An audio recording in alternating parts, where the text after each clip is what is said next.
Bharatiya Janata party और प्रधानमंत्री नरेंद्र मोदी जी हर संभव कोशिश कर रहे हैं कि वो अरविंद केजरीवाल को कुचल दें, आम आदमी पार्टी को कुचल दें।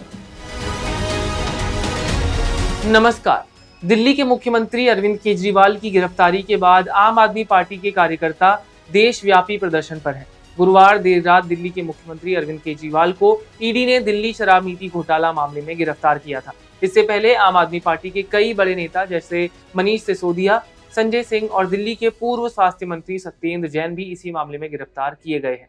दिल्ली के मुख्यमंत्री की गिरफ्तारी के बाद आप नेता आतिशी का कहना है कि अरविंद केजरीवाल जेल से ही दिल्ली की सरकार चलाएंगे। अरविंद केजरीवाल जी दिल्ली के मुख्यमंत्री थे, दिल्ली के मुख्यमंत्री हैं और दिल्ली के मुख्यमंत्री रहेंगे।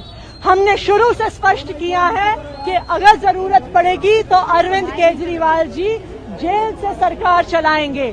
अब देखना ये होगा कि इस पूरे राजनीतिक बवाल में आगे क्या होगा, लेकिन विपक्ष के कई नेता इस बात की ओर इशारा करते आए हैं और मोदी सरकार पर आरोप लगाते आए हैं कि केंद्रीय जांच एजेंसियां मोदी सरकार की कठपुतली बन चुकी हैं।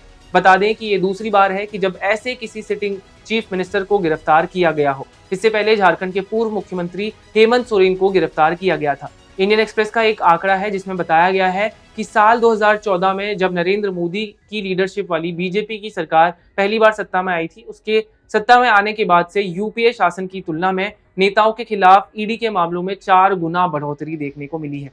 अदालत के रिकॉर्ड, एजेंसी के बयानों और ईडी की तरफ से गिरफ्तार किए गए या बुक किए गए, छापे या पूछताछ किए गए नेताओं की रिपोर्ट की स्टडी के बाद जांच में पता चलता है कि साल 2014 से 2022 के बीच 121 प्रमुख राजनेता ईडी के जांच के दायरे में आए थे। इनमें से 115 नेता विपक्षी नेता थे जिन पर मामला दर्ज किया गया, छापेमारी की गई, पूछताछ की गई या फिर उन्हें गिरफ्तार किया गया। इसका मतलब है कि कुल प्रमुख मामलों की संख्या में लगभग 95% मामले विपक्षी नेताओं पर ही थे।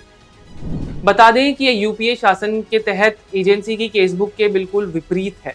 उस दौरान एजेंसी द्वारा कुल 26 नेताओं की जांच की गई थी, इनमें से 14 विपक्षी नेता थे। इसी के चलते विपक्ष ने ईडी के मुद्दे को संसद में भी कई बार उठाया है और आरोप लगाया है कि एजेंसी द्वारा उन्हें असंगत तरीके से निशाना बनाया जा रहा है।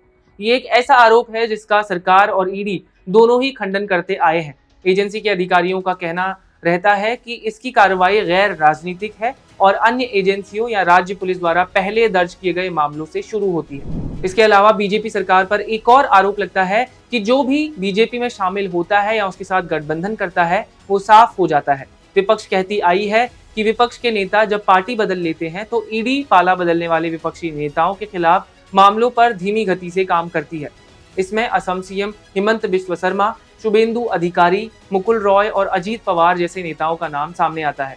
बता दें कि साल 2014 और 2015 में जब शर्मा कांग्रेस का हिस्सा थे, उस दौरान शारदा चिटफंड घोटाला मामले को लेकर ईडी और सीबीआई ने जांच शुरू की थी। 2014 में सीबीआई ने उनके घर और ऑफिस में भी छापेमारी की थी और उनसे पूछताछ भी की थी। हालांकि साल 2015 में उनके भाजपा में शामिल होने के बाद से अब तक मामले में एज सच कोई इंपॉर्टेंट प्रोग्रेस देखने को नहीं मिली है। इसी तरह बंगाल के नारद स्टिंग ऑपरेशन मामले में पूर्व टीएमसी नेता शुभेंदु अधिकारी और मुकुल रॉय पर सीबीआई और ईडी ने जांच शुरू की थी। दोनों नेता साल 2017 में पश्चिम बंगाल चुनाव से पहले भाजपा में शामिल हो गए थे और उनके खिलाफ मामलों में इंपॉर्टेंट प्रोग्रेस देखने को नहीं मिली। हालांकि ईडी ने 4 टीएमसी नेताओं के खिलाफ आरोप पत्र दायर किया है, लेकिन संबंधित अधिकारियों से मंजूरी नहीं मिलने के कारण कुछ अन्य टीएमसी नेताओं के साथ इन दोनों का नाम अभी तक सामने नहीं आया है। बता दें कि रॉय टीएमसी में वापस शामिल हो गए थे। बात करें अजीत पवार की तो उन पर भी महाराष्ट्र स्टेट कोऑपरेटिव बैंक द्वारा सैंक्शन लोन्स में एलिजेड इरेगुलरिटीज के चलते महाराष्ट्र पुलिस की इकोनॉमिक ऑफेंस विंग द्वारा जांच शुरू की गई थी। इसके बाद ईडी ने भी उन पर केस दर्ज किया था और जांच शुरू की थी और फिर वो भी भाजपा में शामिल हो गए थे। इस बात पर भी कई विपक्षी नेताओं ने पीएम मोदी और बीजेपी सरकार पर निशाना साधा था। ये आंकड़ा साल 2022 तक का है। इसके बाद अब तक 2 सिटिंग चीफ मिनिस्टर और कई बड़े नेता गिरफ्तार किए जा चुके हैं।